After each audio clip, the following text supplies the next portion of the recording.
What's going on YouTube? Josh here checking in. Today I wanted to talk about kind of the idea of, well, it works for me. You kind of hear this a lot in the fitness and nutrition areas. You know, people say, I don't care what the science says, I don't care what the research is, this works for me and I'm going to do it. And of course, you're entitled to your opinion, you're entitled to do whatever you like, it's a free country. I'm here to tell you that I would be cautious of this. Now, of course, there is a balance between the science and the practice. And of course, you know, these studies occur in a lab, which is not real life, you know, and of course they also display the mean. You know, you see some people respond really well, some people don't respond very well, and what you get is somewhere in the middle as being the result of the study. So yes, you cannot base everything you do just on the science. But on the flip side of things, I would be cautious of kind of leaning too much on that other side of saying, well, this works for me, I don't care what anybody else says, and that's what I'm going to do. So to kind of relay this point, I'm going to use an example. Now let's just say there's some supplement out there that is, you know, purported to reduce muscle soreness, which is kind of one of those subjective things. It's not very easy to quantify that. So, you know, you take the supplement and you feel like you're less sore and you buy it. You know, of course, they tell you it's supposed to make you less sore. You take the supplement and what do you know? You feel less sore. Now, what I would have to ask is, how do you know that's not the placebo effect?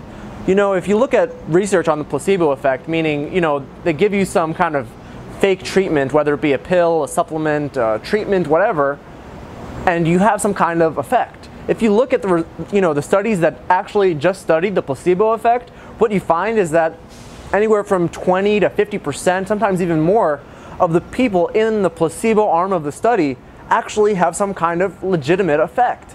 And of course, you know, it's probably all psychological, but the bottom line is it's a real thing, you know, where you could basically be taking nothing and you'd be feeling an effect. Now, I'm not saying that everybody is a victim to this placebo effect. Of course, not everybody experiences that, but it's a very real thing, especially if you're told ahead of time, hey, you're going to be taking the supplement which is supposed to do X, Y, and Z. Especially, you know, if it's something more subjective like, you know, muscle soreness, you know, which is something that's really kind of hard to measure. So that's one thing, just the placebo effect.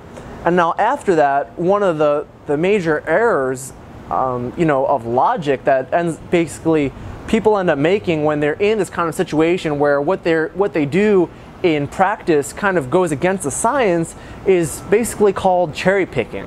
And you can look it up, it's called the cherry picking fallacy. Kind of the bigger picture of that would be kind of confirmation bias. So essentially what this is when you basically look for evidence that supports your idea. So let's say there's some supplement that's supposed to reduce your muscle soreness, and you go on the internet and you look up some research and you find the first few studies that show, well, there's a positive effect and it reduces muscle soreness. So that's all you do and you say, okay, I'm done.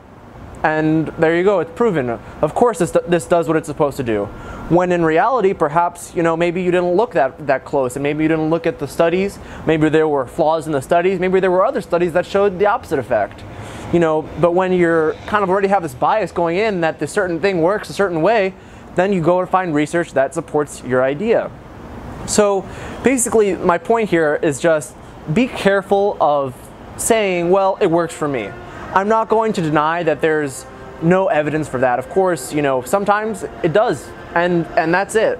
But, you know, be careful, especially when what you see in practice goes completely against the evidence, okay? This makes a big deal for supplements. That's basically how a lot of the supplement industry makes their money. Most of them are really a bunch of nonsense that are highly under-researched, and the research that they do have is really quite equivocal. So just be careful, especially within the area of supplementation when you're saying, well, it works for me.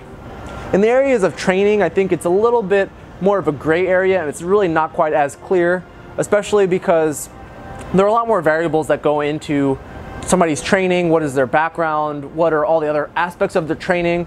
And also to certain things, for instance, just like the width that you grip the bar for the bench press or the exact form that you use for your deadlift, those are going to be dependent on individuals. And it's also a lot easier to tell if something works for you just because it will just feel different. You know, if you bench press normally with a moderate grip and then all of a sudden you go to a wide grip, and it feels really good for you, well, maybe you should start benching that way. You know, it's a lot easier to tell those kinds of things as opposed to some of the claims that are made in the supplement industry. So that's the video, guys. I hope you enjoyed it. I hope you guys enjoyed the change of scenery. I figured I would take the opportunity to film outside today since it's 80+ degrees in Miami in November. And that's it, guys. If you liked it, be sure to give it a like. If you're not a subscriber already, hit that subscribe button, and I'll catch you guys in the next video.